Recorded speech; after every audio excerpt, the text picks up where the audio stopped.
આગળ સમાચારમાં વાત કરીએ તો મહત્વપૂર્ણ સમાચાર પ્રાપ્ત થયા છે। કહી શકાય કે ઇન્ડિગો ફ્લાઇટમાં પાયલટને માર મારવામાં આવ્યો છે। મુસાફરે પાયલટને મુક્કા માર્યાની ઘટના સામે આવી છે। દિલ્હીથી ગોવાની ફ્લાઇટમાં આ ઘટના બની હતી।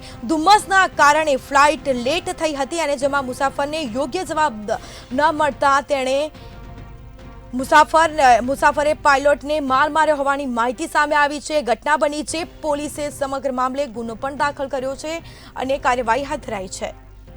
તો ઇન્ડિગોની ફ્લાઇટમાં પાયલટને માર માર્યાની ઘટના, જેમાં મુસાફરે પાયલટને મુક્કા માર્યાની ઘટના સામે આવી છે અને તેનો વિડીયો પણ હાલ વાયરલ થયો છે।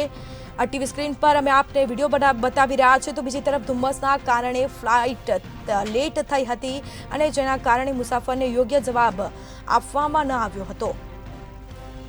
તો પોલીસે સમગ્ર મામલે ગુનો દાખલ કર્યો છે અને આ મામલે વધુ કાર્યવાહી હાથ ધરાશે। તો ઇન્ડિગોની ફ્લાઇટમાં પાયલટને માર મારવામાં આવ્યો છે। મુસાફરે પાયલટને મુક્કા માર્યાની ઘટના। તો બીજી તરફ આ વિડીયો પણ સોશિયલ મીડિયા પર વાયરલ થયો છે। દિલ્હીથી ગોવાની ફ્લાઇટમાં આ ઘટના બની હતી। તો ધુમ્મસના કારણે ફ્લાઇટ લેટ પડી હતી। મુસાફરને યોગ્ય જવાબ ન મળતા તેણે માર માર્યો હતો પાયલોટને અને આ મામલે પોલીસે ગુનો પણ દાખલ કર્યો છે અને કાર્યવાહી હાથ ધરાશે।